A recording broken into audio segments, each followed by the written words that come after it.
Hola a todos, bienvenidos a un nuevo vídeo en mi canal de YouTube Antón GF. Soy Antón García Fernández y les hablo como de costumbre desde Jackson, aquí en el estado de Tennessee, en los Estados Unidos de América. Y hoy vamos a grabar un vídeo que se encuadra dentro de la serie de impresiones sobre jazz, esa serie en la que rescatamos a veces del olvido a músicos poco conocidos dentro del jazz. Hablamos de discos, hablamos de libros, de películas, de literatura relacionada con el jazz, todo lo que tiene que ver con ese estilo de música y que a mí me parece interesante. Y hoy vamos a irnos hasta los años 20 y los años 30 para hablar de uno de los grandes guitarristas, quizá uno de los guitarristas más influyentes de la historia del jazz,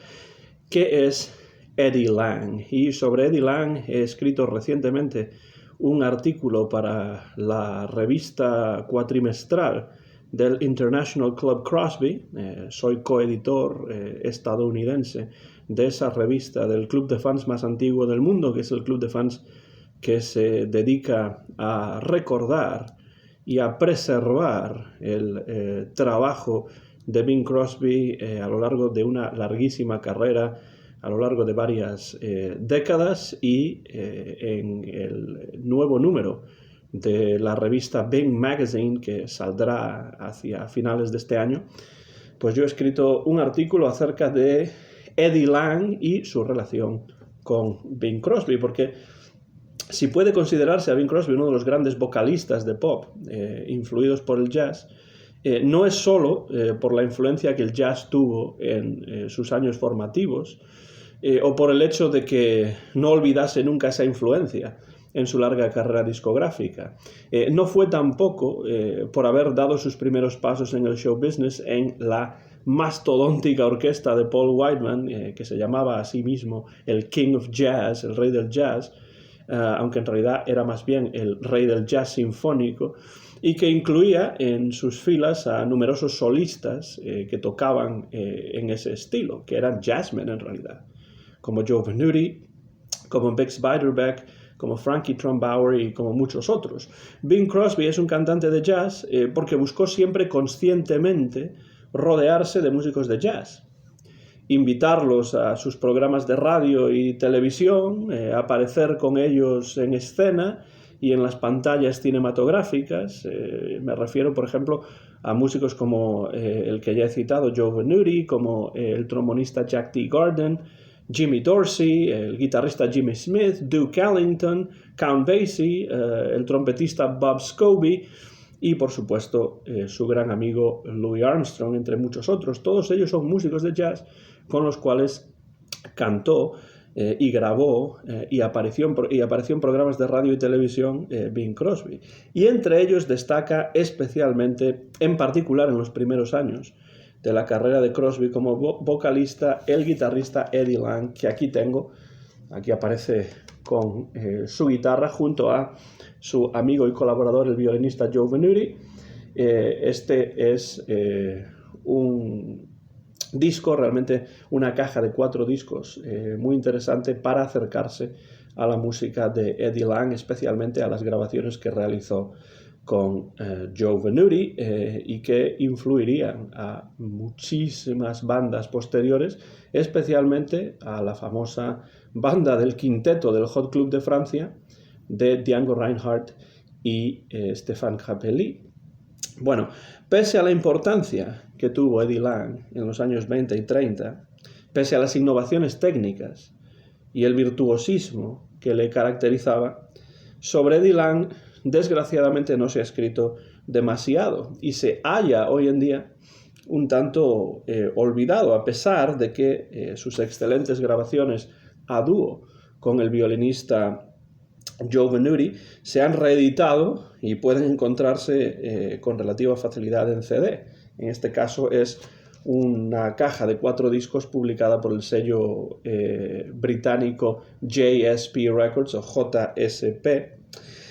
También Richard Hadlock, en su libro Jazz Masters of the 20s, lo considera a Eddie Lang uno de los maestros del jazz de los años 20 y le dedica el último capítulo del libro de ese título, que es el que aquí tengo, Jazz Masters of the 20s, publicado en 1965. es decir, hace casi ya 60 años. En sus páginas se recogen las palabras de Barney Kessel, otro guitarrista importante, nada menos que Barney Kessel, según las cuales Eddie Lang elevó por primera vez la guitarra y la hizo artística. Se refiere, por supuesto, dentro del jazz. Y el propio Hadlock, en este libro, añade que Eddie Lang, trabajando sin ningún tipo de precedente o predecesor, virtualmente escribió el manual sobre la guitarra de jazz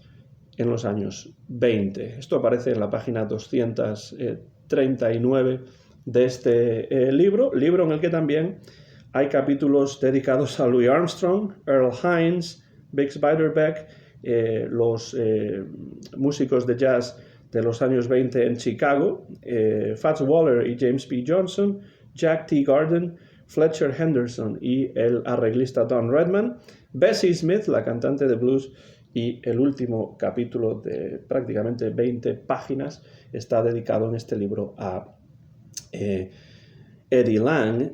cuyo verdadero nombre era Salvatore Massaro, porque era italoamericano, tenía poco más o menos la misma edad que Bing Crosby, que nació en 1903, aunque nació en la otra punta del país, en Filadelfia. Algunos dicen que en 1902 y otros que en 1904, no está claro, las fuentes no se ponen de acuerdo sobre esa fecha, pero en todo caso parece que se interesó por la música desde temprana edad y parece ser también, por lo que comenta su amigo y colaborador Joe Venuti, que tenía conocimientos formales de música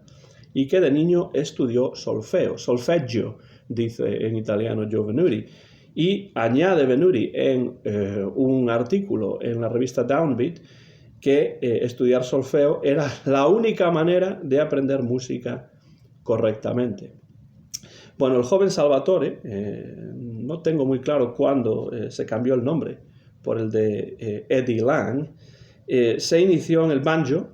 y en el violín también, pero acabaría dejando estos instrumentos en favor de la guitarra. Sus primeros años como músico profesional lo mantuvieron ligado a la ciudad de Atlantic City, donde solía tocar sobre todo en la temporada estival, con grupos que en muchas ocasiones incluían a Joe Venuti. Y en uno de esos veranos, alrededor del año 1924, conoció a un grupo llamado los Mound City Blue Blowers, un grupo, una banda, liderada por Red Mackenzie, que tocaba el peine, ¿sí? Tocaba el peine y cantaba, y que por aquella época había cosechado un éxito importante con su grabación de temas como, por ejemplo, Arkansas Blues. Tengo por ahí en mis estanterías un disco de Red Mackenzie de los Mound City Blue Blowers que tenían un sonido bastante curioso. Su música se basaba sobre todo en lo que se llamaban novelties, canciones con sonidos curiosos, con melodías pegadizas y a veces incluso divertidas. Y con este grupo, con los Mound City Blue Blowers, que no era tan sofisticado musicalmente como ya lo era Eddie Lang a mediados de los años 20, el guitarrista llegó a viajar incluso a Inglaterra, además de grabar varios discos con esta formación. Y si los escuchamos, estos discos que grabó con los Blowers, queda bastante claro que Eddie Lang ya estaba desarrollando una técnica muy depurada a la guitarra, pero también que estaba imbuido de los sonidos del blues. Y esto es muy importante porque esto de que estuviese muy influido por el blues es una característica que siempre daría forma a su estilo durante su breve carrera, porque desgraciadamente no grabó Eddie Lang durante mucho tiempo por razones que veremos posteriormente. La mayoría de quienes conocieron a Eddie Lang en esta época se asombraban de sus capacidades técnicas, se asombraban también del oído que tenía y que a mucha gente le parecía, y yo creo que con razón, un oído prodigioso. Por ejemplo, Jack Bland, que era miembro de los Mount City Blue Blowers, recuerda que Eddie Lang tenía el mejor oído de todos los músicos que yo conocía. Esto aparece en el capítulo de Richard Hadlock en este libro, Jazz Masters of the 20s. Pero para desgracia de la banda, de los Blowers, Eddie Lang no permanecería con ellos durante demasiado tiempo. Pero sí que tocó con ellos en Atlantic City en el verano de 1925. La temporada veraniega en esa ciudad era una constante para Eddie Lang y también para Joe Venuti, que solían aparecer por allí porque, bueno, pues en esos momentos tocar en Atlantic City era un buen trabajo, sobre todo en la época estival. Pero también pasó Eddie Lang mucho tiempo a partir de ese año de 1925 en los estudios de grabación con bandas como la de Ross Gorman, que incluían a músicos del calibre y que después serían mucho más conocidos, pero músicos ya en estos momentos del calibre de Jimmy Dorsey, de Red Nichols o de Miff Mole, además de grabar también, por supuesto, muchos duetos con Joe Venuti, guitarra y violín. Los empezó a grabar a mediados de los años 20 y estos duetos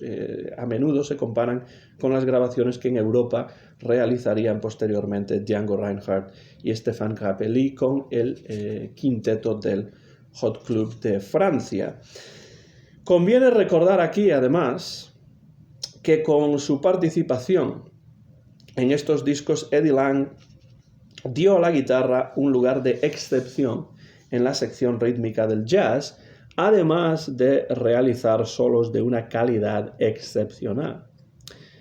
Es la época en la que la introducción de las grabaciones eléctricas permite una mayor fidelidad sonora que propicia que se puedan registrar sin mayores problemas instrumentos como la guitarra, que no quedaban bien grabados con el anterior proceso acústico. Pero a mediados de los años 20, cuando se introduce el sistema eléctrico de grabaciones, la fidelidad del sonido, ahora nos parece que no, pero en el momento fue una verdadera revolución y muchos instrumentos como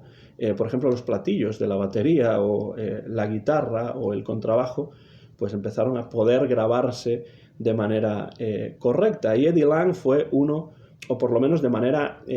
más notable, que se pudiese escuchar con mayor facilidad en el disco. Y Eddie Lang fue de los primeros en darse cuenta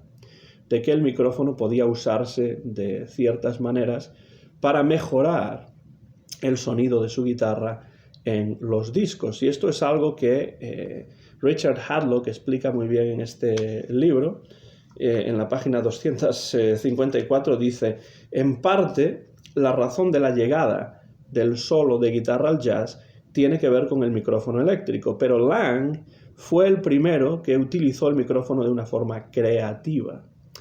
Y el guitarrista no solo tocaba ante el micrófono, sino que lo usaba para potenciar sus ideas más sutiles. Y eso es muy importante, usaba el micrófono. El micrófono no era simplemente algo que estaba ahí colocado para poder grabar lo que se produjese en el estudio, sino que Eddie Lang entendía que el micrófono se podía utilizar casi como un instrumento para pues potenciar su sonido y lo que quería transmitir con su música. No resulta sorprendente, por tanto, que Eddie Lang pocos años después acabase siendo el acompañante favorito de Bing Crosby, porque Bing Crosby fue un cantante, un vocalista que sería el primero en entender que un cantante podía y debía usar el micrófono también de la misma manera que lo hacía Eddie Lang, como si se tratase de un instrumento. Bing Crosby no tocaba un instrumento, pero utilizaba el micrófono como si fuese un instrumento a la hora de grabar sus canciones. Así que en eso hay una relación muy directa entre Bing Crosby y Eddie Lang. Parece ser además que Eddie Lang era también una persona de fiar personalmente, y esto hizo que directores de orquesta como por ejemplo Roger Wolf Kahn, Gene Goldcat, Red Nichols y posteriormente el gran Paul Whiteman, el rey del jazz sinfónico, hiciesen todo lo posible por asegurarse los servicios de Lang, de tal forma que al guitarrista nunca le faltó trabajo, ni en concierto, ni tampoco en los estudios de grabación. Por suerte, tampoco en los estudios de grabación, porque gracias a eso tenemos muchas grabaciones de Eddie Lang, tanto con Joe Venuti como sin el violinista, tanto en dúos como en diferentes formaciones en grupos pequeños, y por supuesto las grabaciones que realizaría junto a la gran orquesta, enorme orquesta de Paul Whiteman. En muchos de estos discos toca junto a grandes como Jimmy Dorsey, como Miff Moll, como Bix Beiderbecke, el cornetista, también alguien a quien habrá que dedicar un vídeo dentro de estas impresiones sobre jazz, porque fue uno de los músicos más innovadores de la escena de Chicago en los años 20, aunque desgraciadamente vivió poco tiempo, pero las grabaciones de Bix Beiderbecke son muy importantes e influyentes, y en varias de ellas participa Eddie Lang. También tocó con Frankie Trumbauer. Con Bix Beiderbecke parece entenderse a la perfección. Eso está claro escuchando los discos que grabaron juntos, que suenan verdaderamente modernos para la época. Dos músicos muy innovadores. Evidentemente lo que grabaron tiene una importancia no solamente histórica, sino dentro de la evolución musical del jazz a lo largo de las décadas, porque son grabaciones, aquellas en las que salen juntos Bix Beiderbecke y Eddie Lang, son discos que han tenido desde entonces, desde los años 20, una influencia notable en músicos posteriores de jazz. Por supuesto, esta actividad frenética en los estudios de grabación incluye también los consabidos dúos con Venuti, además de varias grabaciones en solitario, de una calidad excepcional, tanto en las baladas como en los tempos más acelerados, como en las piezas a ritmo de blues, y el blues tiene una importancia capital en el sonido de Lang. Eddie Lang demuestra que está por encima de cualquiera de los guitarristas de la época. Y no podemos olvidar tampoco una serie de grabaciones en las que acompaña en una Norteamérica profundamente segregada a vocalistas afroamericanos de blues, como por ejemplo Victoria Spivey, Texas Alexander o incluso la gran Bessie Smith, de la que también habla, por supuesto, Richard Hadlock, entre los maestros del jazz de los años 20, probando una vez más que el jazz y el blues, por supuesto, están muy unidos, y es muy difícil en muchos casos separar dónde termina uno y dónde empieza el otro, porque la relación entre jazz y blues, sobre todo en esta época, años 20 y 30, etcétera, pues es una relación verdaderamente muy íntima. Estas sesiones con vocalistas negros de jazz demuestran que Eddie Lang ha interiorizado el lenguaje del blues más auténtico de una manera clarísima, evidente, pero siempre, por supuesto, este lenguaje pasado por su sensibilidad musical propia. Y entre estas sesiones, para mí las más fascinantes, y que se pueden encontrar en CD también, las más fascinantes para mí son los temas que grabó a dúo con el legendario guitarrista de blues y de jazz Lonnie Johnson, nada más y nada menos que Lonnie Johnson y Eddie Lang, dos guitarristas magníficos grabando juntos. Todos estos temas que grabaron Lonnie Johnson y Eddie Lang juntos son temas totalmente teñidos de blues y con una perfecta compenetración entre ambos músicos. Temas como por ejemplo Two Tone Stomp, Handful of Riffs y varios otros grabaron alrededor de 10-12 temas, y debido a la segregación racial rampante en los Estados Unidos en esos momentos, Eddie Lang no aparece ni como Salvatore Massaro, por supuesto nunca grabó, que yo sepa, bajo ese nombre, ni como Eddie Lang, sino que aparece bajo el seudónimo de Blind Willie Dunn, que suena más, parece más el nombre de un músico negro de blues, aunque, como digo, Eddie Lang no era un músico negro de blues, sino que era italoamericano. Pero el blues empieza a interesar a muchos jazzmen establecidos en la ciudad de Nueva York alrededor de 1927-1928 y en gran parte debido a la llegada a la ciudad de dos figuras absolutamente relevantes, absolutamente magníficas y muy influyentes, que son el trompetista Louis Armstrong y el trombonista Jack T. Garden. Los dos llegan alrededor de 1928 a Nueva York y podemos escuchar, por ejemplo, en un disco que no he bajado de la estantería, pero que se llama B.G. and Big T in NYC, es decir, Benny Goodman y Jack T. Garden en Nueva York. Ahí podemos escuchar la influencia del blues a finales de los años 20 en la ciudad de Nueva York, en músicos de diferentes razas, en músicos de diferentes credos religiosos, lo que no importa en absoluto, porque son músicos que todos ellos hablan el lenguaje de la música, el lenguaje del jazz y el lenguaje del blues. Y por supuesto Eddie Lang, en este contexto bluesero y en compañía de músicos que comprenden el lenguaje del blues, se encuentra en su salsa, se encuentra verdaderamente muy a gusto, y se nota también en las grabaciones que Venuti y Lang realizaron a finales de la década de los 20, pueden encontrarlas, como digo, en esta caja de 4 CDs de JSP, se nota la influencia en especial también de Bix Beiderbecke, el cornetista, sobre todo en las improvisaciones a las que se entrega Eddie Lang en las grabaciones de finales de los años 20. El propio Hadlock, entre muchos otros críticos, conviene en que el periodo que va entre 1927 y 1930 es uno de los más interesantes desde un punto de vista musical y de innovación del dúo de Eddie Lang y Joe Venuti. Tanto Venuti como Lang regresarán después de unos años a las filas de la orquesta de Paul Whiteman en mayo del año 1929 y permanecerán en la banda en esta ocasión un poco más de un año. Y un tiempo después, el propio Paul Whiteman recordaría en un artículo de Downbeat con gran admiración las contribuciones de Eddie Lang, escribiendo lo siguiente: no importaba, dice o escribe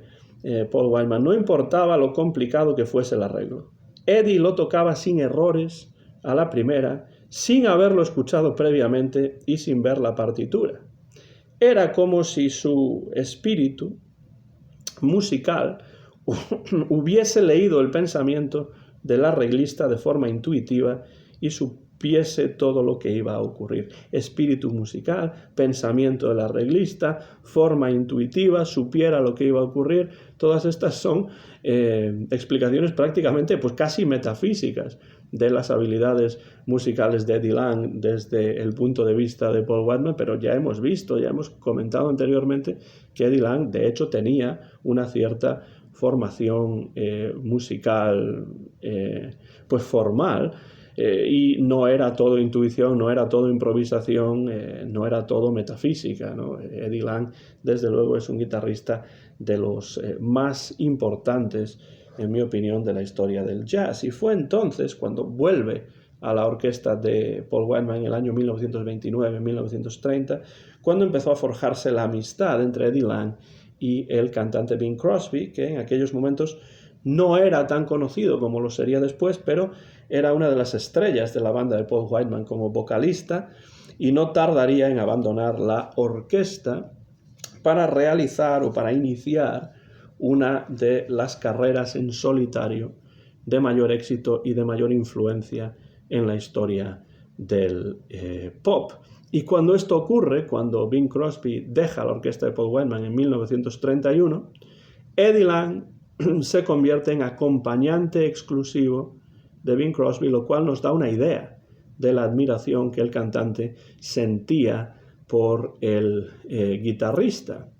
Además de acompañar a Bing en sus programas de radio, en sus conciertos, en sus sesiones de grabación, tenía mucho trabajo, por supuesto, con Bing Crosby, pues además de esto, Eddie Lang continuó registrando discos con otros músicos,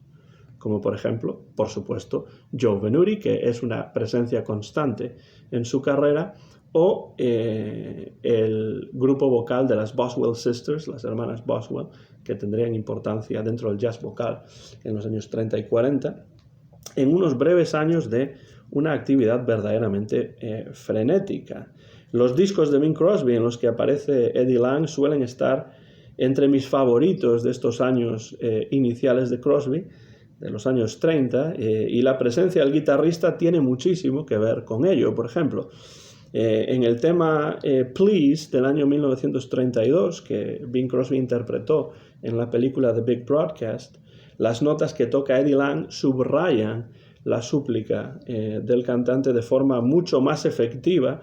que la totalidad de la orquesta de Anson Weeks que acompaña a Bing Crosby en esta grabación, especialmente en esa parte en la que Bing Crosby silba la melodía, que era algo que solía hacer bastante Bing Crosby. En ciertos momentos de sus grabaciones pues silbaba la melodía y ahí está acompañado de una manera muy efectiva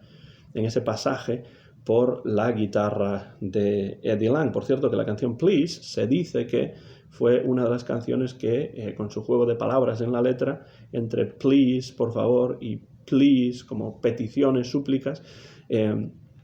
influyó o dio la idea a John Lennon para escribir la canción Please Please Me de los Beatles, o por lo menos eso dijo el propio Lennon. En una balada mucho más lenta de Bing Crosby como How Long Will It Last, la guitarra de Eddie Lang puntúa la interpretación de Crosby justamente en los momentos justos para después crear una excelente contramelodía. Esto lo hacía muy bien Eddie Lang, lo de crear contramelodías mientras alguien estaba cantando, el cantante estaba cantando, o si había un solo de otro músico, lo acompañaba con una contramelodía que creaba él mismo, en este caso en los solos de trombón y en los solos de violín de esta canción. ¿Cuánto durará? How long will it last?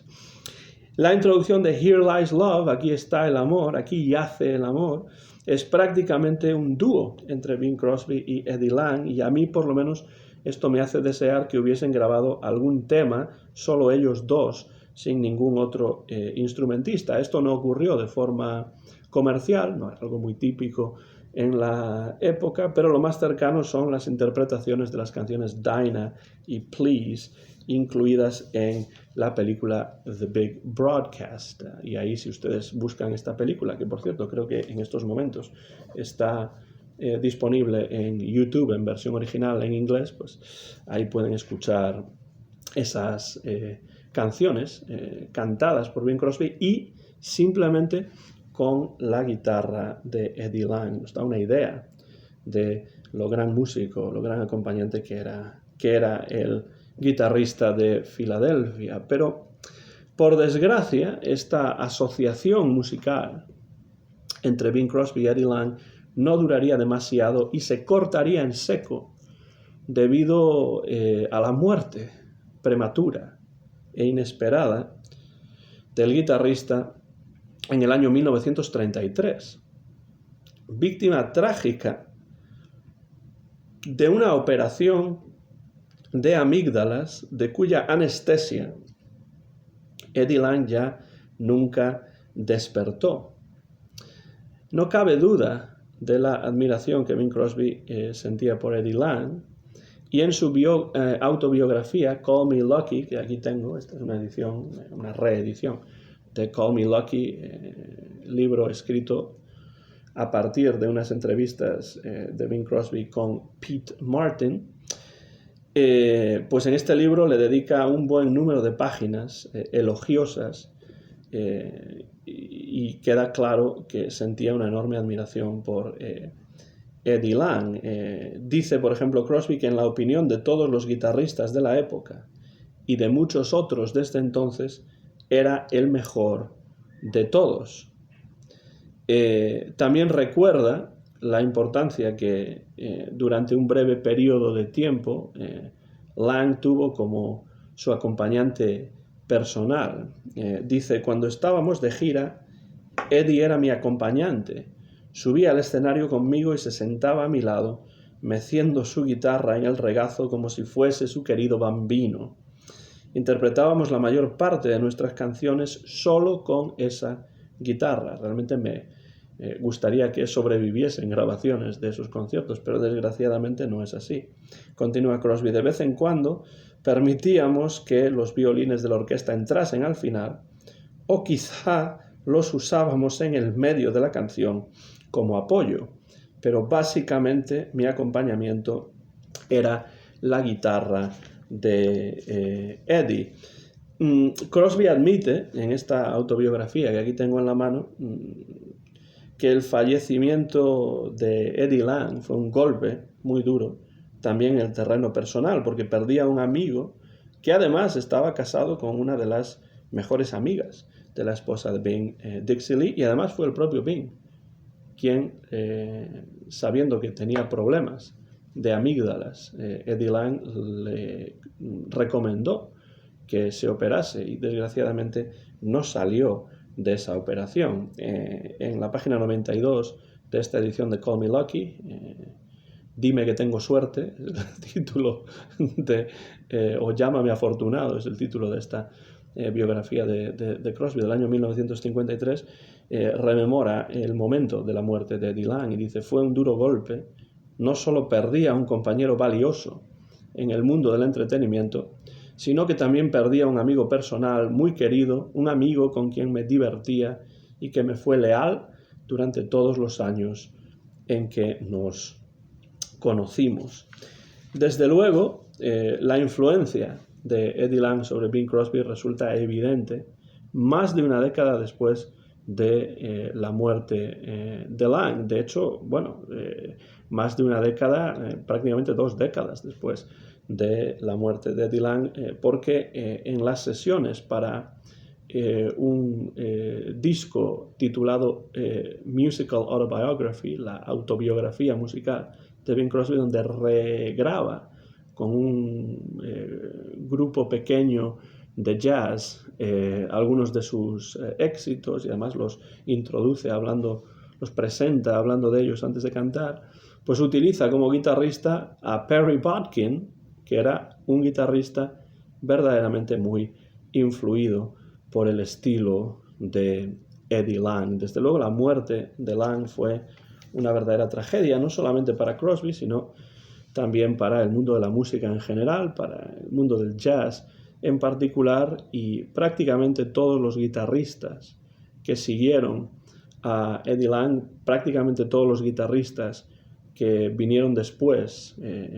reconocen su deuda con la música, el estilo, las innovaciones de este italoamericano maravilloso que era Eddie Lang. Y me refiero a músicos como Herb Ellis, me refiero a músicos como Barney Kessel, como Tal Farlow, Jim Hall, me refiero a muchos músicos de jazz que eran guitarristas y que conocían la música de Eddie Lang y de hecho tenían un gran cariño por esas grabaciones, como cualquiera que guste del jazz de los años 20 y 30 y 40 tiene que apreciar los dúos entre Eddie Lang y Joe Venuti y la aportación de Eddie Lang a la historia del jazz y sobre todo al desarrollo de la guitarra dentro del jazz. Si ustedes leen en inglés, les recomiendo que busquen este libro, Jazz Masters of the 20s, Maestros del Jazz de los años 20. También existen otros libros no escritos por Richard Hadlock, todos ellos, maestros del jazz de los años 30, 40 y 50, pero este es el de los años 20, escrito por Richard Hadlock, y aquí pueden ver el índice y el último capítulo está dedicado a Eddie Lang, un libro muy recomendable si ustedes leen en inglés, pues para entrar en la música, en la historia de no solamente Eddie Lang, sino muchos otros músicos de jazz de la época, como ya comenté anteriormente. ¿Y cómo debe uno acercarse a la música de Eddie Lang? Pues yo creo que a través de las grabaciones que realizaron en Nueva York desde mediados de los años 20 hasta principios de los años 30 y se pueden encontrar en esta magnífica caja de 4 CDs publicada, pues no estoy seguro exactamente de en qué año, 2003, pero bueno, todavía se puede encontrar Eddie Lang and Joe Venuti, The New York Sessions, remasterizadas estas sesiones de Nueva York. El sonido, teniendo en cuenta que son grabaciones de los años 20 y 30, está muy conseguido, y el sello británico JSP Records, JSP, pues nos da la oportunidad en esta caja de 4 discos de entrar en la música de Eddie Lang y Joe Venuti. Y si ustedes conocen, por ejemplo, el jazz de Django Reinhardt y de Stéphane Grappelli, grabado en Francia, en Europa, unos años después, pues yo creo que les interesará sin ninguna duda la música de Eddie Lang y de Joe Venuti, que es una música realmente interesante y además muy moderna, además muy innovadora,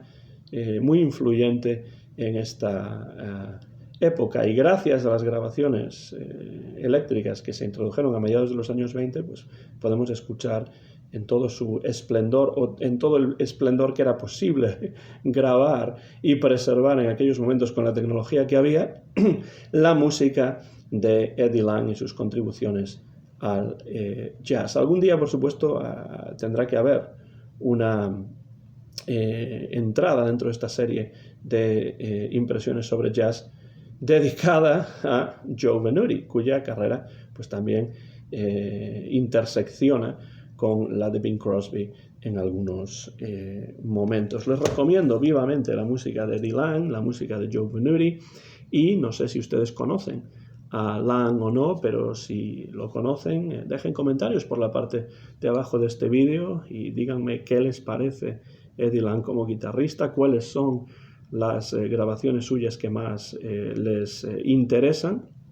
y podemos iniciar una conversación, un cambio de impresiones acerca de la música de Eddie Lang, uno de los grandes guitarristas de la historia del jazz, a pesar de que desgraciadamente pues no es tan recordado como otros, y yo creo que necesita uno descubrir su música, redescubrir su música. Y yo vuelvo a las grabaciones clásicas de Eddie Lang y de Joe Venuti en muchísimas ocasiones. Por desgracia, su carrera se acabó de forma abrupta y nos dejó sin posibles grabaciones y desarrollos